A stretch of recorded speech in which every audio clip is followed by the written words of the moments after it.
That's one of the big things that I would say you recognize with going from Memento to his next movie, Insomnia, is this jump in style.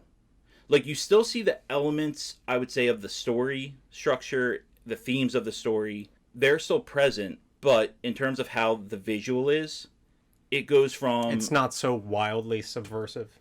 Yeah, it's not as gritty, I would say. Okay. The grit, it's a lot cleaner looking. It's also the term color correcting to set the themes and the tone. Okay.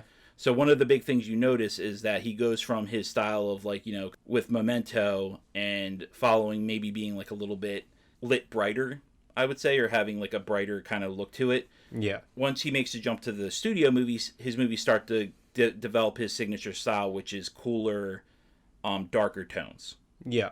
There's a lot of blues and browns, I find, in his films.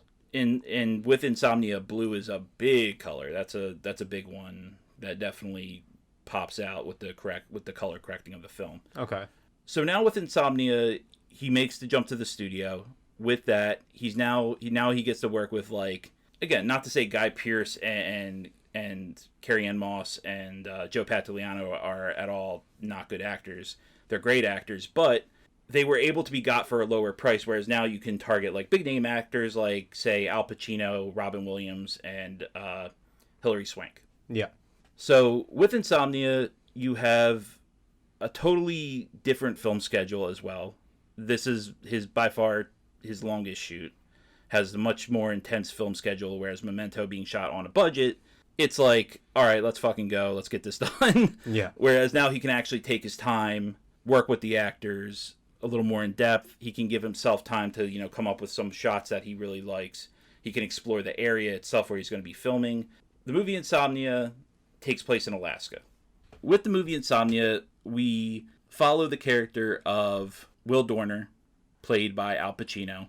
Al Pacino is fucking incredible. I love Al Pacino so much. Like, initially when I'm watching the movie, I'm like, he kind of sticks out like a sore thumb in like a Nolan movie. But at the same time, he's just so goddamn captivating. Like, just his freak out. All right, so I would say his freakouts. Like, if you were to, like, one of the actors best known for his freakouts is Nicolas Cage. Yeah. Nicolas Cage freakouts are amazing. They're more comedic, whereas I would say Al Pacino's freakouts are more like drama-based freakouts. Okay. So Al Pacino has moments where he freaks out in the movie, and it's just fucking awesome. It's so good. It's like, anyway, we'll get to those scenes. I digress. And you have him and his partner. They're flying up to Alaska in this, like, little puddle jumper shit plane that's being held together by duct tape and hope. They're flying over these glaciers that are, like, you know, very cinematic. Yeah. Like, this is the movie where I would say, if you want to say, okay, where's the movie where Chris Nolan officially makes, like, the bigger, larger cinematic jumps? Insomnia. Because you are really appreciating, like, oh my god, this is amazing. Flying over this Alaskan wilderness, these major, you know, ice sheets, glaciers, lakes, waterfalls, very beautiful imagery. And Chris Nolan really shows, okay, not only is he a really good writer, but now he's also an excellent composer of scenes. Like, he gets these incredible shots that you go, wow, that's stunning. Like, you know, you would see him on a IMAX, a nature documentary. Yeah, a nature documentary or like an IMAX screensaver. If anyone knows what I'm talking about, like, those screensavers are, like, low-key kind of captivating, and how, like... Yeah. Anyway, I digress. I sound like a white mom right now. Anyway, they're captivating, the images on my Windows computer. Fucking hell. Anyway, so him and his partner, they're flying, and the dialogue between them, I took a second and I was like, this sounds a certain kind of way. After watching the movie, I realized I have a theory about the movie. We'll get into my theory at the very end. So they have this kind of like generic cop comment dialogue scene while they're in the plane, and, you know, it's like, they're really pulling us all the way from LA to do this nonsense, and like, you hear the pilot like, hey boys, we're about to hit some turbulence, and Al Pacino's like, that's the sound of me losing my lunch, or something like that. Ew. You know what I mean? It's like very generic dialogue that you're like, yeah, like, made me think of the Family Guy generic cop comment, Brian. Like, oh yeah. So they land. They meet up with the guy who courted them, which is like an ex-partner from L.A. who moved back to his hometown in Alaska. There was a murder there. The murder of, I believe it's a 17-year-old high school girl. They're trying to figure out who did it. They're struggling because they can't find details on her because she was properly taken care of after she was killed, and by properly taken care of, the guy left no evidence. He clipped her. He clipped her nails, so she had nothing under her nails. Washed off all the blood. Made it a point to clean her up. You know, they ask if anything sexually happened to her. They say no, so he didn't leave anything that way. Yeah. Mystery, but Al Pacino, being as good as he is, you know, immediately goes, well, did you check this? Did you check this? Did you check this? Hilary Swank playing like the young rookie cop who like wants to really get the job done right and is really passionate for it. She's, you know, just captivated by how Al Pacino's working, how he's doing. So she's taking notes, and his partner was kind of like, yeah, this is who he is, like, blah, blah, blah. They interrogate this, like, little shitbag who was dating her at the time, and he's like, yeah, sometimes I had to get a little rough with her. Like, shit like that. Yeah, it's like shit like that, and Al Pacino's like, really? You had to get rough with her? Like, yeah. Al Pacino's so good. So they edit this little shitbag who they think did it. Then they get this call, they go, and they find her backpack, which was missing, which is a big key piece of evidence. They found it at this, like, random-ass, like, hunting lodge out in the middle of bumfuck Alaska nowhere. Al Pacino makes the decision to say, hey, let's take advantage of this. Let's put the bag there. We'll put out an APB call and address it and we'll put it out wide so that it airs on, like, local news and it airs on radio. So whoever the killer was now knows, oh shit, they went to my lodge, they took something, so now he has to go back there to, like, clean up and make sure he's not leaving any shit there. So, before I continue, there is one other detail I am leaving out right now, and I feel foolish, but I will now rectify it before moving forward. As Dorner and his partner are having dinner, it's revealed that they're under investigation from the local DA in LA. So this case is almost like a way for them to get out of LA, get away from that drama, get away from the scrutiny that they're going to be under from the local, you know, internal affairs. There we go. I'm sorry, I'm saying DA, but internal affairs. Mm-hmm. They're trying to find dirt on every cop in that department directly because they believe that that entire branch of police are dirty, that entire group. The partner says, hey, I'm going to cut a deal with the DA. Al Pacino's like, you can't cut a deal with the DA. And they ultimately end it on kind of a bad note where Al Pacino leaves the table out of disgust and the partner's just sitting there kind of beside himself. Mm-hmm. So now we move to the stakeout where they're going to try to catch the killer. Sitting around the lodge, you get a couple of the cops who are complaining, oh, you know, blah, blah, blah. Where the hell is this guy? This guy's not showing up. And Al Pacino goes, just wait a second. And sure enough, this guy in a long trench raincoat, like a trench coat raincoat, hood over so you can't see his face, is walking down. One of the young cops hands Dorner the loudspeaker to command him to stop. When he does that, it lets off like a little like squeak noise, like a little bit of like reverberation noise, and it alerts the killer. Killer takes off into the house or into like the little like hunting lodge. Mm-hmm. They surround it. Dorner kicks open the door, looks. The guy escaped through apparently I guess a trap door leading to a tunnel. Yeah, it's like an old mining tunnel. That's what the main chief of the police in that area says. Is a lot of the places had like old mining tunnels that that were built over. So killer takes off. Dorner chases him. He chases him out into what I can only describe as a major fog bank. You can't see shit within like even 5 feet in front of your face. He runs into the young cop. They both notice like a figure. They tell the figure to stop. The figure turns around with like a revolver and shoots the one kid in the leg. Dorner goes, okay, you wait here. I'm going to go after him. Dorner's now going through this fog bank, comes to the woods. So now you have not only the woods that he's trying to compete with, also the fog as well. He sees a figure that looks like the guy. He tells him to stop. The person doesn't stop, so he shoots him. He shot his partner. He didn't shoot the killer who pulled the revolver. He shot his partner. And his partner's looking at him horrified, like, why would you do that? You tried to kill me. He's like, I didn't know. I had no idea. He's like, it was foggy. Like, I couldn't see. Like, he's trying to talk to this guy. He's like, please, just stay with me. He's like, you really tried to kill me. His eyes start to roll back in his head. You hear like gargle of blood, and he dies there. Mm-hmm.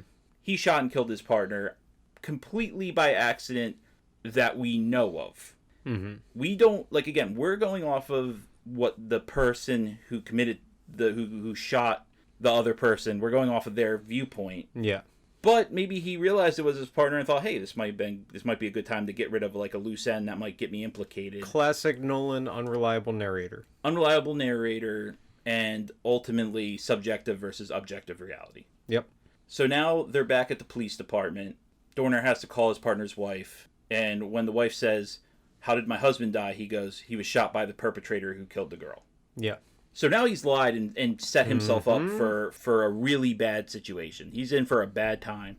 Yeah. And she goes, whatever you do, make sure you kill him.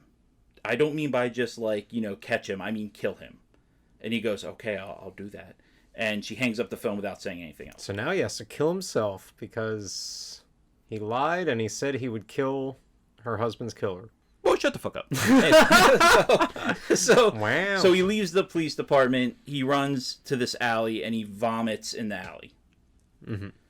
He looks down where he vomited at, and for whatever reason, there's a dead dog in the alley, and he's like staring at it. And it's a detail that that's hard to miss. You don't see a ton of dead dogs just randomly laying in an alley. Yeah. He goes back to his place, and the woman there tells him, hey, you got a call from your partner. And he's like, my partner? She's like, yeah, he's a guy who says he's your partner. He wants to help you out. And he goes, well, no. So he goes back into the hotel room, and he like, again, for another night, struggling to sleep. Yeah. Big thing is, in Alaska during this time of the year, which would be the summertime, they get a lot more light. Mm-hmm. So there is no technical night and day cycle. It's all day in this area of Alaska. It's like the sun is almost setting and then it just starts rising again. So it's like you go straight from like twilight to dawn. Yeah. Yeah. Like literally there's the scene when they want to go investigate the little shitbag who's dating the girl was dating the girl who's dead now. Mm-hmm. When they do that, he goes, all right, let's get to the school right now. And she's like, it's 10 o'clock. And he goes, okay, yeah, the school should be open. And he goes, at night. So Hilary Swank like pulls this tells Al Pacino's character, hey, it's 10 at night. It's not 10 at morning. Yeah. So he is all fucked up. Yeah. So he is fucked up. He's fucked up in multiple ways. For several reasons. Yeah. One, he's being investigated. Two, he just shot his partner who admitted to him that he was going to flip on him. Mm-hmm. Or cut a deal. He says cut a deal, but in Dorner's mind, it's, well, he's flipping on me. Yeah. And now he's trying to get rest in an area where trying to get rest is extremely, extremely difficult. Yeah. And my boy is struggling. He can't get rest at all. He's like trying to cover his face. He puts a pillow over his head. There's this weird thing where, talking about like impressions of Al Pacino, chewing gum. Literally, he's in bed surrounded by like a bunch of empty ass wrappers with like him like chewing, like almost like when like you see a kid like jam like an entire package of Sour Patch Kids or Skittles in their mouth. Like that, like a half a package of like Trident gum in his mouth, chewing it, like literally can see it like popping out of his mouth. Yeah. It's like, all right, Al Pacino, like I appreciate your like okay. I'm like, all right, we get it. We get it.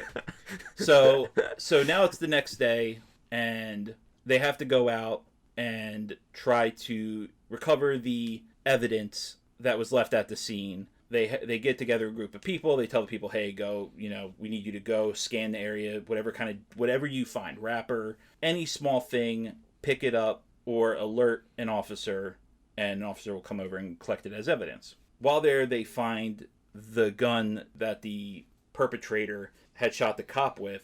It was a revolver. Mm-hmm. So it then occurs to Dormer that, oh shit, I shot him with a Glock. I believe it's a Glock was his gun, or like a totally different model gun, totally different caliber bullet. Now he's totally screwed because it's like the bullets aren't going to match up. Yeah. He's able to get the gun. He goes back to that alley where he threw up in, where the dead dog was, and he shoots the dead dog with the revolver and pulls the bullet out, and he finds a way to plant that once he collects the actual bullet, he actually switches the bullets out. Mm-hmm. After digging it out of a dog's corpse. It's like... Which is wild. It's like, God damn. So now he takes the evidence. He goes back to try to get sleep. He gets in the room. He's lying down. And then he gets a call. So he tries to get another night's rest. Can't get another night's rest. He's still struggling. Next day. So now this is day 2 without sleep. Mm-hmm. So he's starting to like get into that state where like if you've ever gone 2 days without sleep, and I have done that before, it's not fun. You're a fucking mess. It's bad. But now he has to go to the funeral, where while at the funeral he notices the boyfriend of the girl whose funeral it is, her boyfriend, and the girl's friend now like basically playing grab ass with each other. So he notices it, and he's there to wait for like the killer, because there is a thing where like killers will tend to show up to funerals or different events where the person they killed, where it's like in their honor. So like a lot of like killers will show up to like a candlelight vigil. Yeah. Or a Which funeral. Is so weird. Like, are they trying to get caught? I mean, again, it's weird. It's almost like I want to say it's actually something a little bit more malicious, where it's more like, I did this, like that kind of thing. Like it's like a weird way of them declaring victory of, look how I'm recognized now for doing this. Ew. Yeah. So I digress. Dormer goes up to the boyfriend and goes, "What the hell is going on here?" And he looks to the girl and goes, "Hey, do you need a ride back home?" And she goes, "Yeah, I want to ride back home," and leaves the boyfriend. And you see Al Pacino looking at like the boyfriend character like, "Gotcha, girl." And so they're driving back, and the girl is sitting there. Al Pacino asks her, "Hey, do you want some gum?" I'm like, okay. He's like, "I love gum." Good lord. So she, for whatever reason, starts to offer herself to Dormer. Mm-hmm. Dormer sees what she's doing, and you could see in his face he's like, you could tell, you don't know what he's thinking exactly, but you know he's thinking something different. As they're driving, there's a truck coming towards them, to which he then gets into the lane where the truck's coming. He's like, all right, let's see if we can, whatever. Let's see if we can make this guy move. And it's like a really well shot scene where like they keep cutting between the view of the truck coming at them, the girl's response, and Dormer's response. Okay. It's really intense, because you realize that at a point the girl's like, "Oh shit, I'm about to die." And then he turns out of the way of the truck at the last second. He then turns off into what is like a garbage dump. Okay. It's the same garbage dump where they found the dead body at. So he then proceeds to have one of the Al Pacino freakouts of the movie, and it's so goddamn good. He's like, "We found your friend here in the trash." And he's like, "Your best friend was found here, face down." Like, it's so good. It's so good. Al Pacino like kills it at that moment. Like, I'm like, all right, Al Pacino's awesome, and like, all right. Like at first I was like, Al Pacino really doesn't match like a Nolan movie, but now I'm like, okay, yeah. He's so like good that like he doesn't have to technically match. He can be his own person. Yeah. And Chris Nolan can make it work, because Christopher Nolan's an incredible filmmaker. I keep calling him Chris Nolan like I'm his fucking friend. Right. So now the friend is like, he wants to get a name out of the friend of who might have been the guy who killed. Like, was there another person? They've had found evidence of her having stuff she clearly couldn't afford, like a dress and a chain, necklace, whatever. She goes, Brody is the name. Brody is the name of, I believe it's the name of one of the characters in a writer's novel. Al Pacino looks down and looks at a book, and it's one of the books from the girl's collections that she had in her backpack that they found. Okay. The writer's name in it was Brody. That's like a pen name. Yeah. Or it's either the character's name or a pen name. Turns around and then sees the actual name, which is William Finch. Mm-hmm. He goes to William Finch's house. Mm-hmm. 2 dogs are waiting there. He gives like the dogs 2 pieces of gum and tells them to fucking walk. I'm joking. So he finds a way to like get the dogs to stop barking. He waits for Finch to show back up to the apartment. So now he's waiting in his apartment after breaking in. Dogs are still kind of like growling and barking. Mm-hmm. And you can hear the door start to turn, but then it stops. And then you hear footsteps running away. Now we get a really great chase scene where it's Dormer trying to chase down this guy Finch. Mm-hmm. The guy Finch is running cross the logs like with relative ease. You see Will Dormer stop. He's like looking over where like Finch is running. The one thing I will say about the scene, goddamn, do the body doubles not match? So clearly, Robin Williams and Al Pacino are not making this, are not doing this chase. Yeah, it's clearly someone wearing the same outfit, same haircut, chasing after each other, and their builds are totally different. Oh my god! It's like really, it's actually kind of you have like The Rock as Finch. Yeah, like don't get me wrong, Christopher Nolan, probably tried to get as close as he could. Yeah, but they are particularly built men where like they're kind of lumpy and every other lumpy and every no like look to be honest with you, if I ever did a film and I need a body double, it better be fucking lumpy. It's just is what it is. Yeah. So again, Nolan probably knows, okay, I'm not gonna find a body double who's out of shape, so let me like just try to cut this, so I'm cutting in between the face of Al Pacino's character, not really cutting to the face of Robin Williams' character Finch, but he's doing what he can. He's doing what he can to make it work. A small flaw in a first studio film.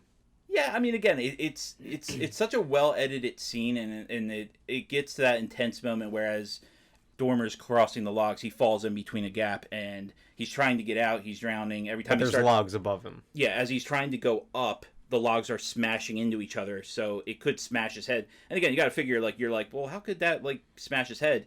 Those logs are massive. Yeah, they will crush you. They'll crush your lungs. They'll fuck you up. Mm-hmm. He's finally able to get out. He finds like a ladder, climbs out. He looks across. You see Finch stop. He turns around, and it's Robin Williams' character Finch. Mm-hmm. Now Dormer goes. He goes back to the apartment room, and there's a call at the apartment room, and it's Finch taunting him, and he's like, Will, he's like, by the way, it's Will Dormer and it's Will Finch. There's two Wills. Walter Finch. Okay. So Dormer's back in the room. Walter Finch calls him. He's like, Will, how you doing? He's like, fine, I guess. And Finch is like, well, look, I know right now must be difficult for you. You're sleep deprived. You're struggling.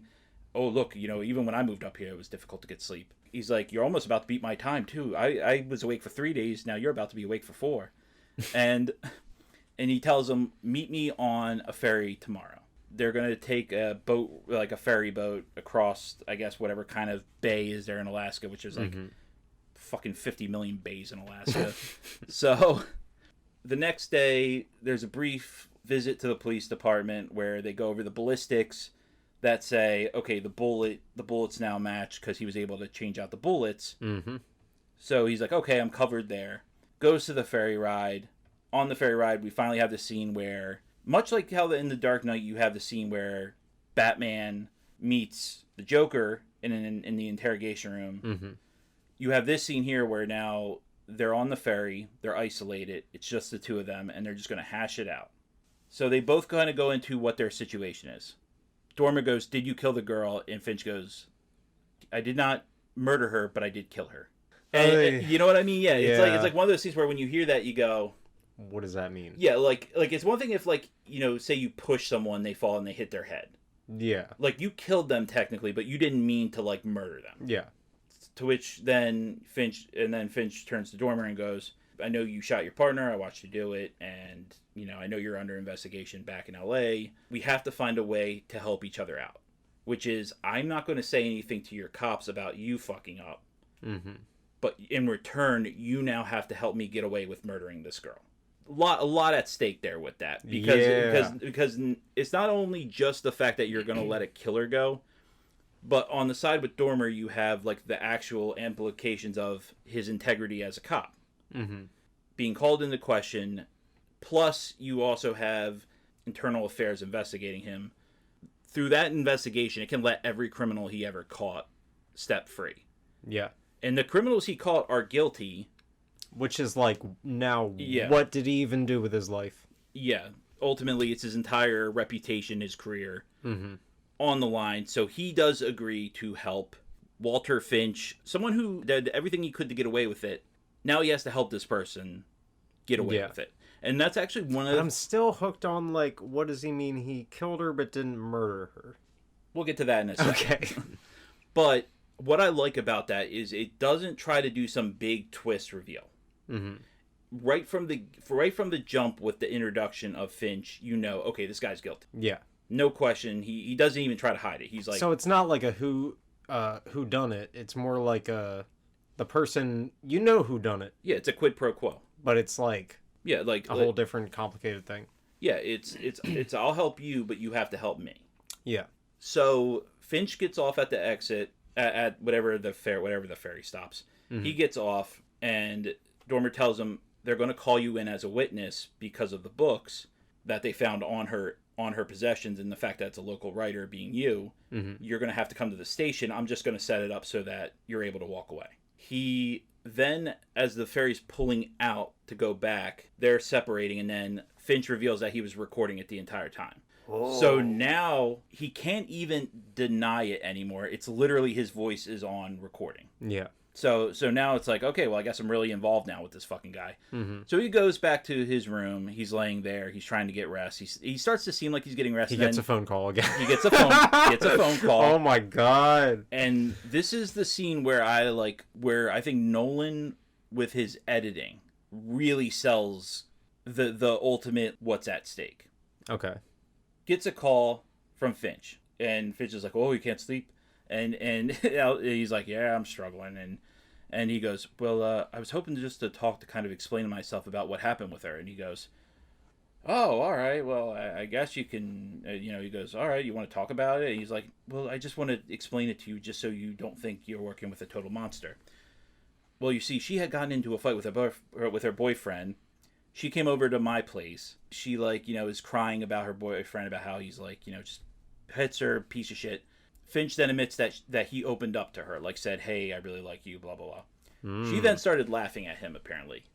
To which he goes... And he didn't like that very much. So he's like, tell me, Will, have you ever told someone something really intimate and they just laugh in your face? Makes you angry, right? So I hit her. And then it cuts... When he says I hit her, it cuts to, her actually being hit. Yeah. The girl herself. One of those famous Nolan quick cuts. Yes. Just a real quick whoosh. Yep. And it keeps so as he's describing it with the quick cuts, it goes to Al Pacino's face, who he's clearly going through insomnia. His face is just deadpan. So he's just listening to this whole story. He's listening to this guy try to justify himself, talking about how he beat the shit out of this girl to death. For 10 minutes. That's what they said through the autopsy. He beat her for 10 minutes to kill her. Lord. And you see on the face of Dormer, he's like, I can't let this fucking guy go. Yeah. And then you could just see on his face, reputation be damned. This guy is so ultimately they call Finch in as a witness to the police station. They're interviewing him. Finch decides to say, hey, he starts to allude to the fact that the boyfriend is guilty. Mm-hmm. To which immediately the cops are like, perfect. And then he goes, and plus, he even threatened her one time with a revolver. So to him, the boyfriend is guilty because of... being an abuser. Yeah. Yeah, so in his mind, it's easier for him to be like, well, he was an abusive piece of shit, which he may have been, but there's a difference between... So that justified me in also being an abusive piece of shit. And even worse, a killer. Yeah. Don't get me wrong, abuse is horrible and disgusting, but killing someone is a whole new, that's a big fucking jump. Yeah. So... he goes oh my god, he threatened her with a gun, and so hearing this, Dormer's he knows how full of shit he is. Yeah. So he starts to he makes a big scene. He steps out and then he immediately runs to try to get this gun out of the boyfriend's house so he doesn't get implicated. Mm-hmm. Finch mentions that he put it into a vent. When Dormer gets there, he's opening up the vent. Cut to the cops coming, which is a very Nolan edit where he cross edits the police coming with the main protagonist doing something to build the tension in this and make it feel like drag it out a little bit, drag out the tension. Yeah. Yeah. So finally the cops show up. Dormer runs to the bathroom to hide. They run in and they're like, all right, spread out, find the gun. One of the cops is about to open up the bathroom, in which Dormer would have been found right then and there. He would have been fucked. Mm-hmm.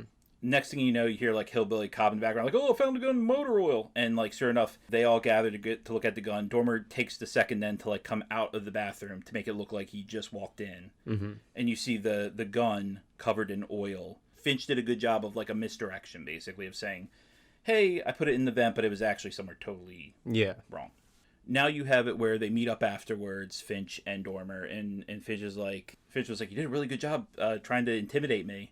And to which Dormer like grabs him and like throws him up against it. He's like, "Give me the fucking tape." And like takes the tape, destroys it, and goes, "Did you make copies?" And he's like, "What are you talking about?" He's like, "Did you make copies?" He's like, "No, I didn't." And Robin Williams' character goes, he leaves, Finch leaves, and Dormer is now like, "Okay, boyfriend's in jail. My reputation is still intact, so I kind of just have to like eat this one and walk away." He finds himself back at the hotel. He's trying to get any sort of rest to end it, and proceeds to realize you can tell the guilt is now officially built up. Like it's kind of hit the apex of both his insomnia, his guilt, clash. He like has this freak out scene where he takes up all the furniture in the fucking room and throws it against a window, trying to block out the sunlight. The proprietor of the hotel knocks on the door and goes, "Hey, we're getting complaints about noise. We're getting like a noise complaint right now." And you just see all the shit just stacked up. He's like, "Oh, I'm sorry, I had a problem sleeping." He goes, "It's so bright in here." And she goes, "No, it's not that bright." She hits the light, and the light like the light in the room looks like a surgical room, like it's bright as shit. And then she hits the light again, and it goes back to like the natural sunlight. And what you realize is like, really, the light in that room isn't like that overbearing. Like it's, and you realize it's his guilt that's keeping him awake. Yes, true. So as he's sitting there, he's talking to this woman as she's like undoing his like massive dickhead freak out. There's even like a bed up against the window. Yeah, it like not the bed itself, but like literally like every piece of furniture that you could, anything you could pull off of like something to like stuff up against the window, he did. So he ends up revealing through conversation with this woman as like, I guess he like, it's almost like a scene, like a confession scene where he goes, "The reason why I was put under investigation back in LA was that there was this case that I ran into where there was a gentleman who had staked out this kid for about, 6-7 months, waited for his time, kidnapped the kid, and for 3 days he did the most unspeakable, horrible shit to this kid. He then realizes, oh shit, they're looking for this kid, so he hangs him in the basement, but, he goes, well, he did it wrong, so the kid just hung there, and he didn't die immediately. He just hung there until he died." Yeah, which is horrifying. That's horrible. So it's clear as day he's guilty, but because of circumstantial evidence that's presented, he is presumed innocent and allowed to let go. And he's allowed to walk free. He's let go. This doesn't sit right with Dormer, and he decides to take blood that was sampled from the child, go into the house of the guy who did the crime, drip blood onto his like underwear, to make it look like, there was evidence there that they were able to capture. They were able to then get him and lock him up for the murder and for the assault. Now, the problem with this is that you're like, well, you've lied about so much shit now. I don't doubt that what you're saying is true, but the problem is you've lied so much about other shit that now you're like, is anything you're saying true? Is any of it like real, not real? And he looks to the girl and he goes, in my situation, what would you do? And she looks at him and she goes, I would do what you think is right. I think that's really good. I think, like, for everyone who wants to shit on Nolan about him being like a stick up his ass director and being like pretentious and whatever, he actually has messages of like hope, along with his stylistic and morality. Yeah, like along with his stylistic choices, his directing style. He does everything he can to like, say to present emotion in his movies. So while all this has been going on with Dormer, Hilary Swank's character has been doing her own private research. She wants to, like, in a way, because she wants to live up to Al Pacino's character, she wants to live up to that, so she does her own investigation going into detail, and when she's at the lakefront where the partner was shot, she finds a shell casing for a bullet that does not match any of the bullets that have been taken thus far. Which then indicates to her, oh shit, we've been getting lied to, and I've been getting lied to by Dormer, because Dormer's gun matches exactly what bullet shells she found, bullet casing she found. She decides that she's going to go collect the letters from Finch, because Finch said during the interview that he had collected letters from the girl who was murdered. Mm-hmm. So she goes to drive there. Al Pacino's getting ready to leave, but he decides, rather than leaving to go to the airport, he decides, basically checks his gun, makes sure it's filled with bullets, and he's basically going to go kill Finch. He's like, fuck that guy, I'm going to just kill him because he's a fucking monster. I can't let that happen. Mm-hmm. So while that's going on and he's driving there, he's clearly out of it. Like, he's clearly going through insomnia. Yeah. And once you get to a certain point with the insomnia, you start to hallucinate. He hallucinates the truck coming at him from before, where the girl, when he had the girl in the passenger seat, he hallucinates that same truck and he freaks out, slams on the brakes. There was never any truck. Yeah. So you already know he's starting to, like, lose his shit. Yeah. Hilary Swank shows up at Finch's house. Finch brings her inside. As they're inside and he's going to grab the letters, Hilary Swank's character looks down at the open dresser drawer, and the girl's dress that she was wearing when she was murdered is in the drawer. So she knows, oh my God, Finch is the killer. Mm-hmm. And Finch asks her a question, and then, like, Hilary Swank's character goes, like, I forget what she says. She's like, it's awfully bright in here. And Robin Williams' character turns around and just fucking decks her. And she goes down. Like, it's a hard, like, again, the sound editing in that threw me off, because it's like a loud, like, meat packing, like, punch. Yikes. And I'm like, God damn. He throws her on the bed. Al Pacino shows up with a gun, looks at the two dogs who are still chewing on the pieces of gum that he gave them. Stop. He walks in. Finch comes out. He sees that the girl's car is there. You see Hilary Swank's character's vehicle is there.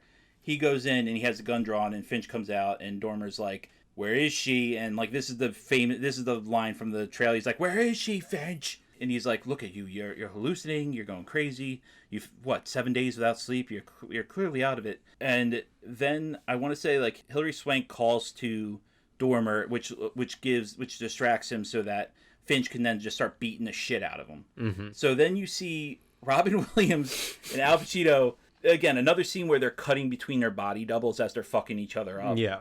And it's just like, I don't know, it's just funny seeing those two fighting. It's like right. It's like celebrity Robin Williams and Al Pacino. Yeah, it's like Celebrity Deathmatch from MTV, if you remember that, like the claymation. In no other film will you see such a match. Yeah, it's crazy. So then at one point, Finch is able to get out and go to the next, go to, like, this shed that's across from the house. Mm-hmm.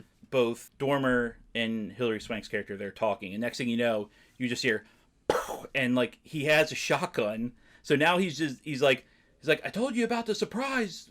I told you about the surprise, Will. And he's, like, firing the shotgun, and, like, it's just, like, blowing the house to bits. Oh my God. It's, like, crazy. He's just, like, firing, and, like, you can just see, like, that, like, they have to do something because they can't do nothing. So he gives his gun to Hilary Swank's character, says, look, just provide cover fire. I'm going to get there. I'm going to get him down. She's opening fire on him. He's still blowing the house to bits.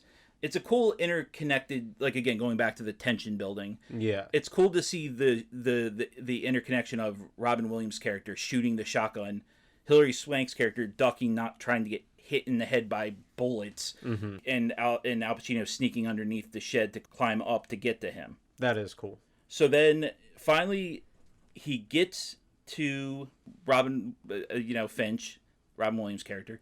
He, like, is able to wrestle the shotgun from him. Turns out Finch had a sidearm. Finch pulls it out, shoots Dormer. Dormer then has the shotgun away from him, and he fires and blows the dick and balls off of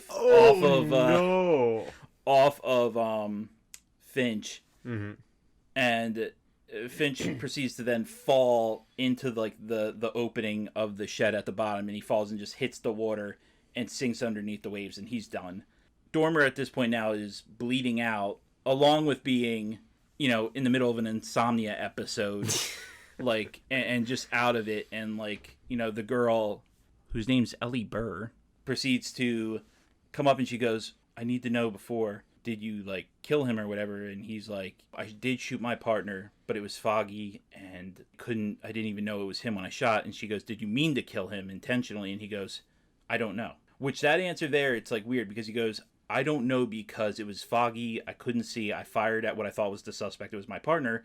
But when I got to my partner looked terrified. So he's like, I don't know if I did it intentionally or not. which is weird. It's Which a weird... brings to mind, like, subconsciously, did he want to kill him? Yeah, because it is a betrayal. What darkness lurks in his mind? Yeah, it's a betrayal, and it's also the realization too that, like, you know, you're dealing with Finch. Finch is clearly one of many people who Dormer has arrested over the years. Mm-hmm. He knows what these people's thinking are. If he ultimately gets all the cases overturned due to him being a piece of shit in that one case, where what does that say about where him? he really wasn't a piece of shit. He was just trying to make sure the guy went to jail, who clearly did it, but was able to get off of it. Mm-hmm. You can understand why almost like there is a justification for him shooting his partner who was going to flip on him, but it's like integrity. Again, the moral implication of everything that Dormer's done. You really can't tell what ultimately happened. It's very like up to your own, like it's very morally gray. Mm-hmm. That's a term I'll use, morally gray. Which a lot of people don't like movies like that are either morally gray or like the ending is up to your interpretation, but mm-hmm. I like the reality though. Like I like the reality of morally gray. I think that like especially too once you get with like the Batman era, you start to get the more of Nolan exploring the morally gray aspects of Batman. Yeah. And decisions that Batman makes that has massive ramifications throughout the series. Yeah. I digress though. Insomnia ends with Dormer as he's lying dying. Burr is over him and she goes, "I can throw this shell away and you'll be exonerated. You know, you'll have gotten the killer. You don't have to worry about, you know, having these people walk free." To which he like looks up at her as he's dying and goes, "Don't lose yourself." And it's like, damn. Like, wow. Like it's so good. That line there actually got me. Like, didn't make me cry, but I was like, God damn, like that's so good.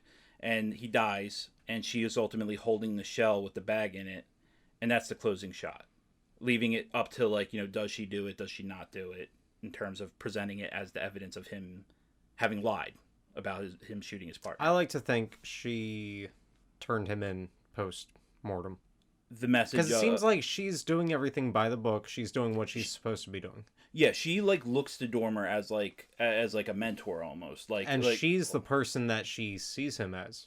Yeah, like she wants to emulate him. Yeah, but she's the better cop. But she's clearly the better cop. She's more honest, forthright, integrity impeccable. Whereas Dormer's integrity is clearly not great. You know, shooting a dog and digging a bullet out of him. So real quick, quick theory about the movie. I have a theory that while it's a story about, you know, the cop trying to track down a killer, takes like a little bit of a turn in the middle where now they're helping each other out. I have a feeling this was about an author, Finch, who writes himself into a corner, and to get himself out of it, he has to make himself the killer in his own book. Yikes. So by doing that, he's testing a character he's been writing forever. So a more realistic representation of the situation of the main guy in Following, because he's a writer, and maybe he wrote himself into a corner to the point where he went crazy. And imagine this guy. For me, the whole thing that made me first stop and go, I think there might be something to this theory, is at the opening of the movie. Like I said, dialogue, very generic cop comment. Like, yeah. Then you have Burr, Hilary Swank's character, talking to Dormer like, "Oh, I've read all your case files, like this one," and she starts rattling them all off. Mm-hmm. Dormer has a scar. She goes, "Oh, is that how you got the scar from this case?" He goes, "Yeah, that's how I got it." So you have all these cases, and keep in mind, Finch's book series are all crime novels. Mm-hmm. Not that far fetched to think William Dormer is his character, his Sherlock Holmes, his you know what I mean, his yeah. But it's his Sherlock Holmes character that he's created. Yeah. Who at a certain point, you know, he's hit his limit with him. So now he has to bring his character from L.A. that he's always surrounded himself as, like as that city, like where he's put his character at, to bring his own character to him, and he's the one who's the killer. That's a wild theory. Yeah, like, so there's levels to it of, you know, like the whole concept of, hey, is it possible that, you know, sure, is it the straight narrative of, you know, it's just about a cop. So the theory is that he wrote his character into reality? No. Opposite of that he wrote himself into his own book. Okay. And the book is... And that this is all in his mind. Yes, and that in his book... Not far-fetched for a Nolan film. Yeah, and in his own book, he brings his character to him. And little does he know he's in a nut house, writhing the entire time. Well, my theory is that Robin Finch's character has kind of run out of ideas. Yeah. So this is his like kind of like his big last hurrah. Yeah. And he has his own character kill him. He has a character he created, William Dormer. Yeah. And it thinks like how would be the best way for me to like, you know, die. I'll write a story with me as the villain and I'll have my own character shoot me and kill me.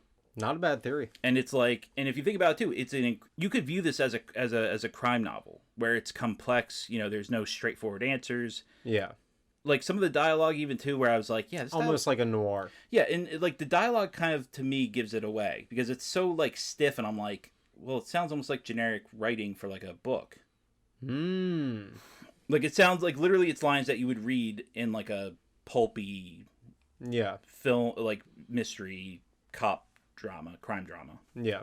So that's my theory about the movie. I don't know if there's any validity to it. Could be totally right. Could be totally fucking wrong. But overall, I think it's a perfect transition for Nolan to show, hey, I can work in a studio system.